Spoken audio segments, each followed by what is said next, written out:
Hello, everybody. Kimberly here. It's nice to see you again.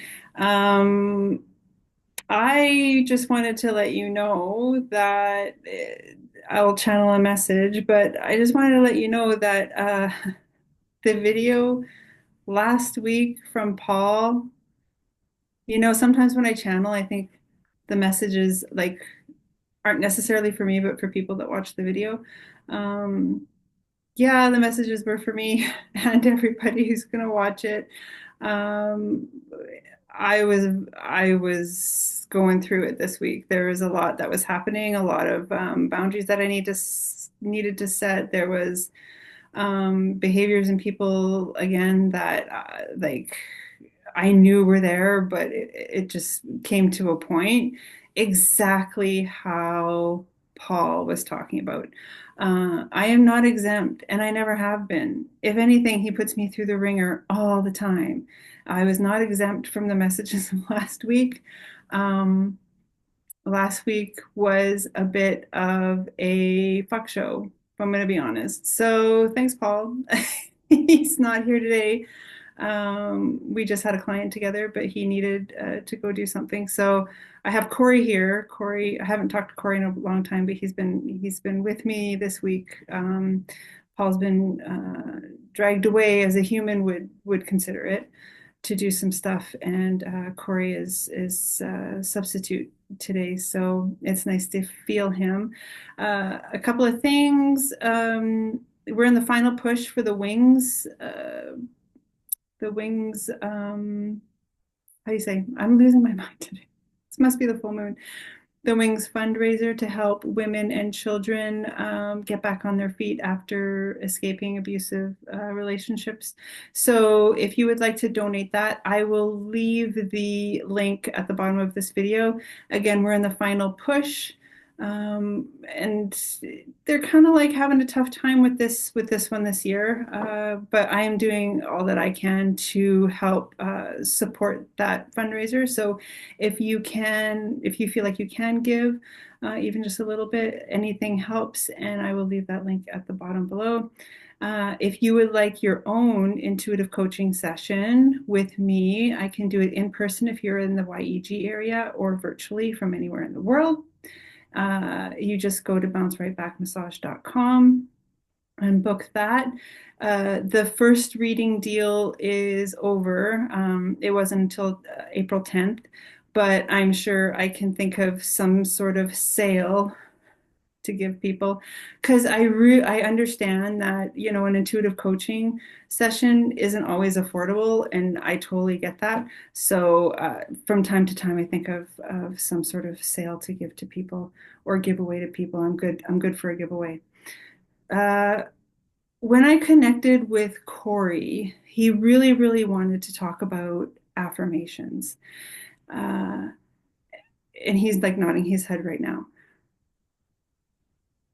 The message that was coming through from him was, do you believe it? Do you believe what you're telling yourself? The most important part of the affirmations, the subliminal messages, the things that we're trying to get our brain to turn around to think more positive, is there's a difference between, so he's talking now, he says there's a difference between saying the part.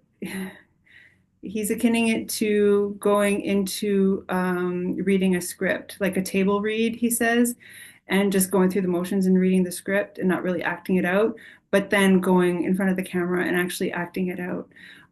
He says there's a few people out there that are really just doing the table read and not really attaching themselves or believing in the table read. They're just going through the motions. And they're getting frustrated because they haven't had the opportunity to get in front of the camera. He says, if people are wanting to get in front of the camera or have the opportunity to get in front of the camera, you really got to start believing what you're saying to yourself. He says that people are in a space right now where it's easier to believe in the negative or what isn't happening instead of the potential of what could. And the reason why the affirmations aren't necessarily working as well as people think they should, he's like, quote unquote, uh, is because they're still stuck in that negative mindset, the woe is me mindset, and they think or they assume that any sort of affirmation that they're going to say is going to work right away to change that around without any action on their part.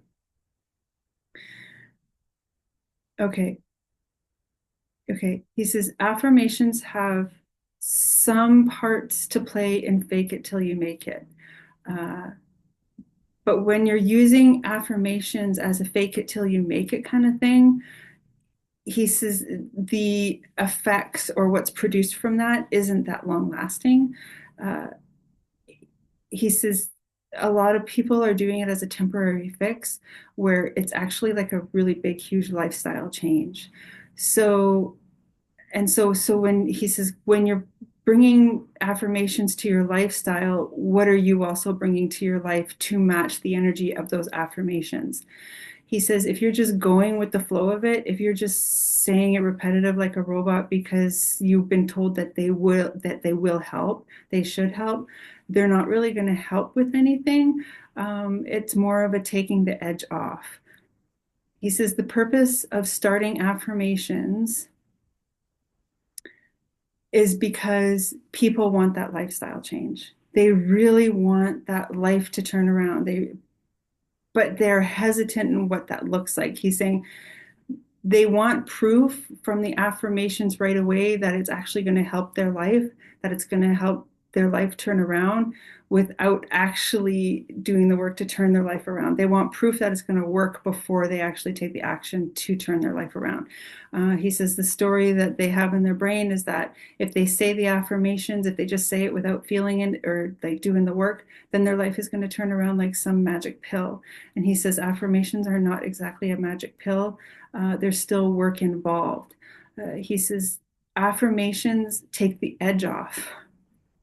Affirmations take the edge off, the sting out. It's like almost like the polysporin on that wound, so people can continue, with their lives. Okay, he's saying there's always an excuse not to change your life. There's always an excuse that tells a person there's no use in changing a life because nothing's ever going to change. Um, there is like he's showing me the situation where someone is really, really down in the dumps, and somebody's saying, do some affirmations, like try to talk to yourself in a different way, and they try it, but because it's not instantaneous, it actually makes them angry and it's like the tipping point of like, oh, I've tried everything now. My life is not going to work. And so I'm just going to go back to the way it was because it was easier being miserable. Uh, he's saying there are excuses. Okay, so he's saying there are people who are out there that he's noticing that know that they need to change certain things in their life because family connections or friend connections aren't that strong anymore. And it's because of what they've brought to the plate for years and years and years. And they're stuck in this pattern. And the excuse is that they're too old to change. And he's saying that's a cop out. He says the old adage that age is just a number, age is just a number. He's like, there is nothing stopping somebody from changing the way they live their life, changing what they bring to life, trying to make changes for the better. Uh, okay, he's like, saying that you're too old to change is neglecting your humanness. He says you're killing yourself off before you even give yourself a chance to be young again. He says there are so many older people out there who say it's too late to change, they're too old to change, they're stuck in their ways. That's a cop out because they really don't want to do it. They want to be taken care of instead of take care of things or their situations or whatever. Uh, he says it's never too late to start implementing changes in the thought processes, in the in the way you speak to yourself, in the mental chatter, in how you feel about your life. There is always time to do that. There is never an end point where it becomes too late. He says he's seen people, even like in their 20s, who think it's too late to do anything different, who've missed the boat, who've given it all up in their 20s. He says he's seen lately 20, 25-year-olds acting like 80, 85-year-olds. Okay, he's showing me, okay, he was at a death recently of an older man. And this older man refused to change, and on his deathbed he wished he did. And he wished he told himself another story, because he lived his life believing in the stories that other people told about him. Okay, he said he talked with this man after this man died. And I have to connect with this because this is like, it's, I don't like to do this, but he connected with the man after he died. And he said, like, what's wrong? Like, what is the one regret you had? And he's saying that he wished he didn't live a life. Um, he wished he didn't live a life that was formed by the stories that other people thought of him.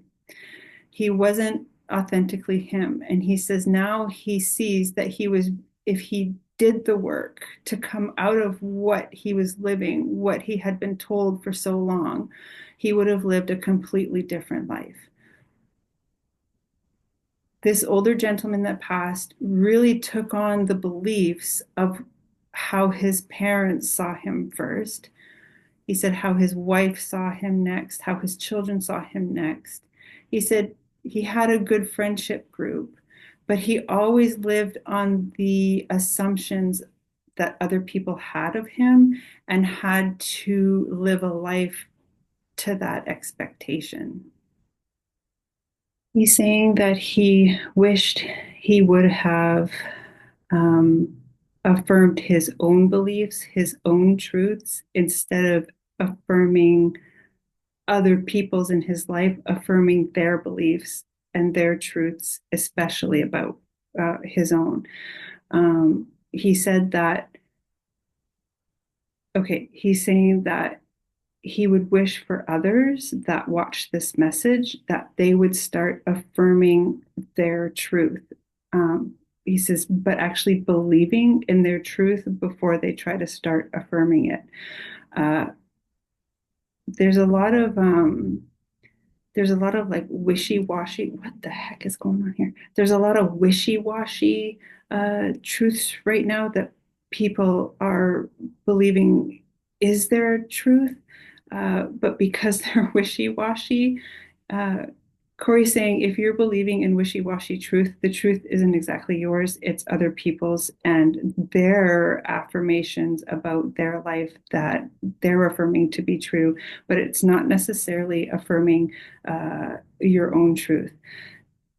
Okay, he says personal affirmations, regardless if you watch them on YouTube or have them on Spotify or whatever, a playlist, personal affirmations are required to come up and out of you first. So he says the affirmations, when people start using affirmations in a recording, it's sort of like triggering those same affirmations within you to be explored first. He's saying affirmations have a requirement to be explored before they are affirmed. Okay. He says if somebody is listening to affirmations in a meditation video, the the mind and heart's first response is to take what they recognize and leave the rest for another time, and that's why it's not a magic pill, because the mind and the heart is taking that in and sort of sifting through it to see what would work, what wouldn't, what is not so true, what is very true, before it'll actually take that in and use it to transform what a person is trying to transform. He Okay, he's saying he really, really liked speaking with this older gentleman because he got it. Um, and he says he sees a lot of that with people who pass on, is that they regret not uh, living a life to what they affirm to be true, but living a life affirming other people's truths for them. It's kind of like he sees when, like he says, when people pass away and he sees and he talks to them after they pass, it's like, what would you go back and change? And nor like more times than not, it's like, well, living me, living for me and not living, so much for other people. And Cory says he gets it. He gets how difficult that can be because we all are stretched towards obligations that we have in life.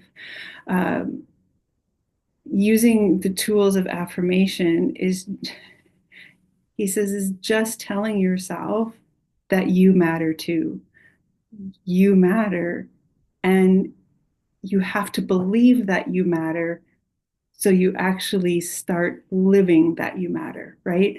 So he says, like, the affirmations are really, really great to use, but if you're not going to believe in them, then they're not exactly going to work, or they're going to take longer to work.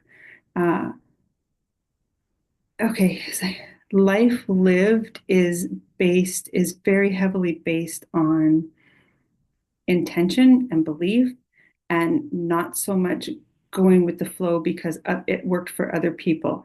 If it worked for other people, great, take that example, but really take it in and explore that within you. And if it doesn't work, he's reminding me about Benjamin Cole Brown. It's like, live against the grain and do something against the grain, because going against the grain would actually, flip the script, and you'd actually be living a more authentic life if you chose to go against the grain and live for you.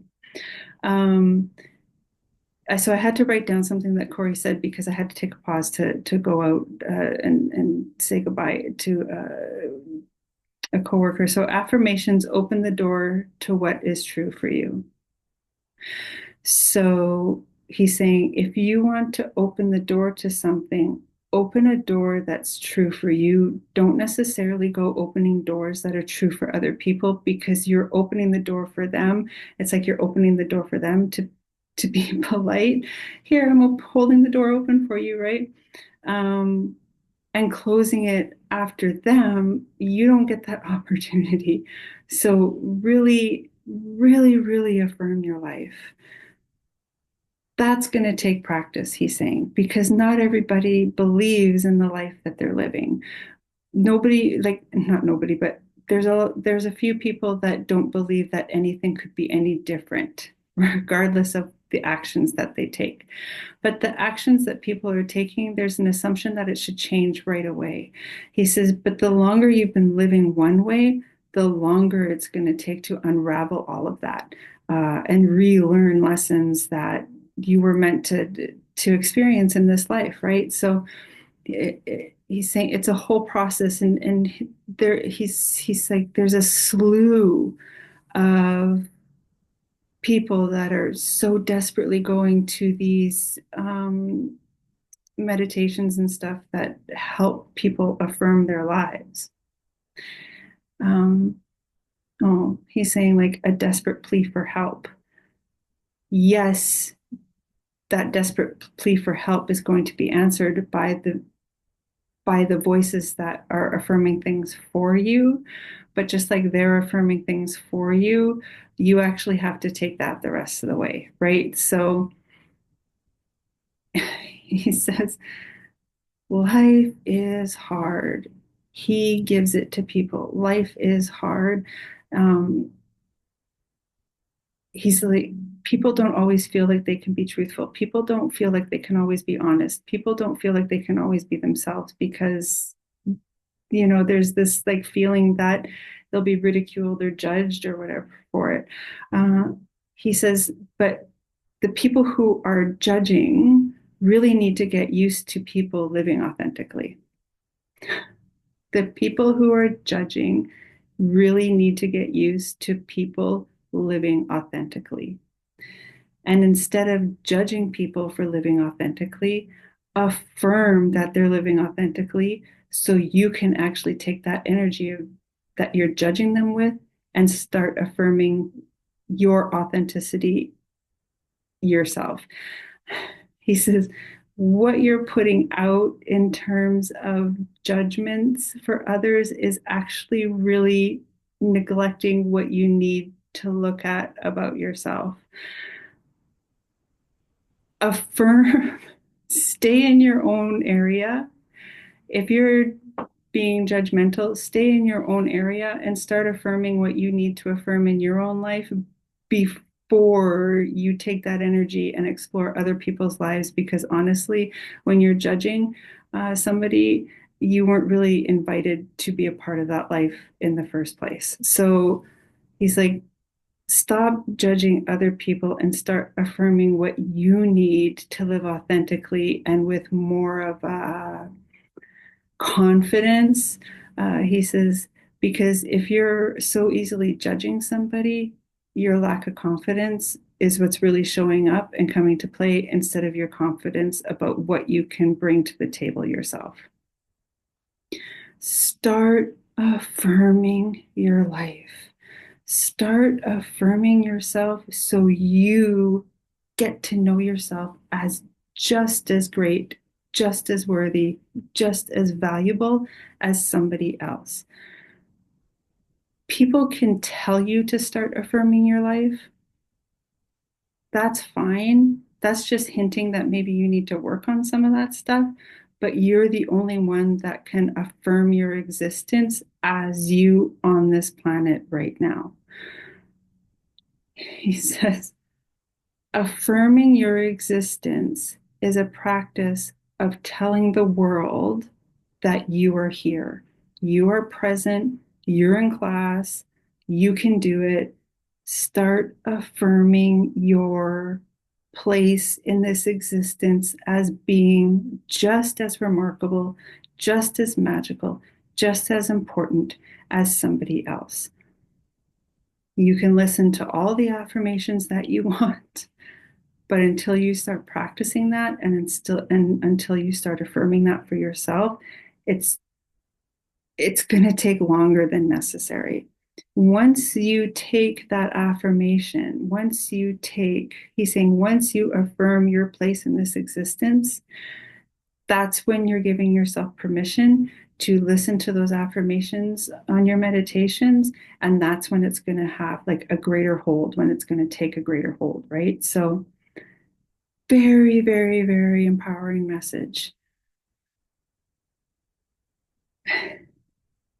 Don't wait. He just keeps repeating, don't wait for other people to affirm your existence because they will come up short.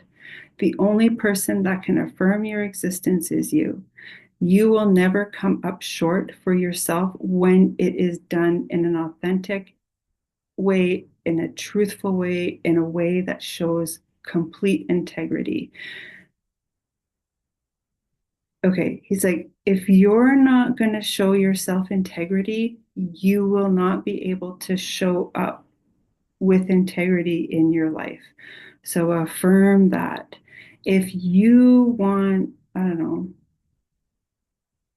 if you want to affirm your beauty, he says there's a few women out there that use affirmation to affirm their beauty.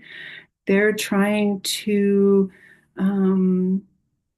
talk themselves into the fact that they are beautiful. Instead of listening to affirmations that tell you you're beautiful, affirm first I am beautiful, and then listen to the meditations that follow that. You need to affirm that for yourself first before anybody can tell you that, right?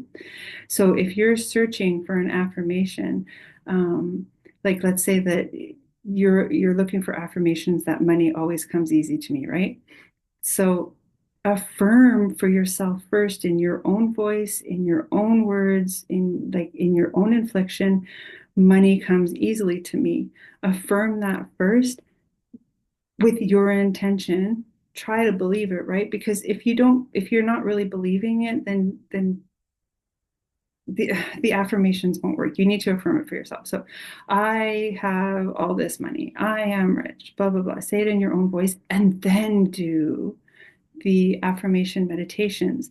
It changes the script so fast. It changes it so rapidly when you affirm it first and then follow through with the repetitive meditations.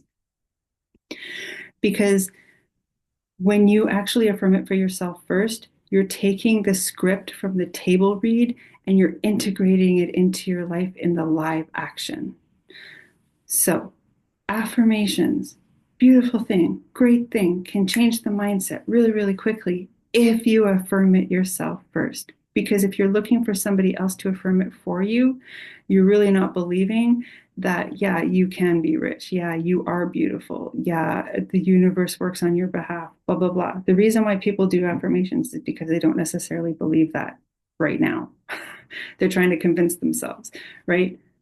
But the only way you're going to convince yourself is if you actually just say it first for you, right? Um, he says the reason why people put out the affirmation meditations is because they've had success with them because they affirmed it first in their life. And they're like, oh my God, this is so exciting. This works so well for me. I'm going to share it with the world. Yeah, share it with the world. That's an absolutely great idea. And we need that. He's saying we need that. We need those people to be the way showers and the light workers and the you know, pathfinders. It only goes so far. He says the people who make the affirmation meditations, it's like leading a horse to water, but can you really make them drink? Uh, he says he liked what Chris said about the 21 days. The 21 days begins when you affirm it is true for you. Pick your affirmations wisely. He says people like to go big or go home. It doesn't always work in this case. Okay. He's saying he likes when people do the affirmations for winning the lottery because they're like, oh, I'm going to win the lottery right away. Uh, yeah, probably you'll win like $5 or $10 just so you're shown that, yeah, it can work. Um, it's the little steps. Yes, some people win the lottery when they do the affirmations. Awesome. But for the majority of us, it's finding the adventure, it's finding the joy, it's finding the resonance with the little steps first before the universe can give you the rest of it, right? And he's saying it's almost like the universe is going to test somebody when they start doing the affirmations. Uh, he's like, so, okay. He said, so for Kim, she's been starting to do a certain affirmation. And I think I shared that on a different video. Yeah, I'm doing affirmations. He says, but to make her believe those affirmations, she is getting kicked in the ass with everything that she's affirming. So she actually believes that, yes, affirmations do work. And he's so right. Like it's almost like the universe is testing my resolve to keep doing the affirmations that I'm doing. Because the past week, Paul opened the door to shit hitting the fan. But all through that, like 6 months ago, I would have been like, oh, woe is me, nothing works, blah, blah, blah, right? But in the midst of shit hitting the fan for me, I have been continuing with the affirmations. And so I don't find myself so much in that place that I used to get to. I feel like instead of drowning, my head is a little bit more above water. You know what I mean? So I needed to affirm those affirmations for me, for myself. Shit hit the fan. So I can tell myself, okay, yep, do we want to go back into that place, or do we want to affirm that things are can be greater, that things can be better? And really that's what's really helped me. And that's awesome that he's reminding me of that. So that's really, really great. He says, I wanted to talk about affirmations because I want people to affirm their place in this existence. I want people to affirm that they're allowed to be here. I want people to affirm that they are an integral part of this planet and that their presence is meaningful. Everything else, he says, is just gravy. He says, affirm that your presence in this place is important, that it's needed, that it's required, because this earth would not be the same without you. Okay, he's repeating what I've said before to clients is like the world is this huge puzzle, and your piece, if that piece was missing in the puzzle, you'd obviously see that a piece of the puzzle was missing. You're that piece. Affirm that your piece, your puzzle piece in this world is for purpose, because this world would not be the same without you. He says, have I said it enough, Kim? Have I said it enough, Kim? I'm like, yeah, I think the point has come across. So he's like, let's pull a card. So let's pull a card. And it's Easter weekend next weekend. So we'll see if I can get a video out for you guys next weekend. I'm using the Return of Spirit cards. Yeah, and the energy has been like really, really. I hope you guys are hanging in there because we need you. We need you to hang in there. The this is what you want to say. Okay, another one. Oh, okay. Okay, first he wants to talk about, okay, so some people take the whole idea of affirming that it has to be complicated. And yeah, some people like the rituals because it grounds it, right? He says the simpler the better. The simpler the better. We don't want to tell ourselves this huge big story and try to affirm that every day, because affirmations are going to be lost in translations. He's saying if you can just have like 3 to 5 words in your affirmation, the simpler the better. He says the subtle has more power than the immense, right? So the simpler has more power, has more weight than a big jumble of snowballed words trying to tell yourself a story. Okay, he's saying a house isn't built all at once; it's stages, and like it's the bones, and then the flooring, and then the paint, and all this stuff. So it to a builder, it's a simple process, right? So he's like, keep things simple, because the more simple they can be, the the greater it can become. And he also wanted to talk about grounding the affirmations in some way. This card is like writing, and yeah, people journal affirmations, people write them down. It is a process of grounding the affirmation into this world. Some people like to sing their affirmation. Some people like to talk it out loud every day. Some people like to write it. He's just anything that you can do instead of thinking about an affirmation in your head, thinking about it, always like having it spin in the thoughts, because when thoughts take hold of an affirmation, it actually turns something simple into like something really complicated. So it's like ground them. He's saying grounding to me is more using your body in a way that will take that affirmation from your head and put it into your body through the physical, through your talk, through your writing, through something tangible, that it's just simple, like grounding it. Uh, okay. He's saying some people want to try to manifest with writing it like friggin' 110 times. They write the same sentence 110. I don't know. It's a practice. It's writing affirmations out and scripting them, right? He says that's really a great practice to ground. He says if you have time to do it, but he says the first thing that you want to do, because when you sleep, you go and leave your body and you go do work in the heavens, right? When you come back to your body and you wake up, the first thing to affirm your place on this earth, to affirm your place in this existence, is to have your affirmations and simply speak them or whisper them the first thing you do when you get up. And then later on the day, when you feel like it, and like you're at work or you're at your desk and you need to take notes or something, make one of those notes of affirmation. Anything that you can do to ground that energy of your affirmation will work wonders. He's saying he wants to pull another card. So we're going to pull another card. So keep things simple because the subtle and the simple have more power than the big and the complicated. They don't get lost in translation, and ground your affirmations into your life, saying them out loud while you're walking, right? Just scribbling them on a piece of paper while you're working, singing them,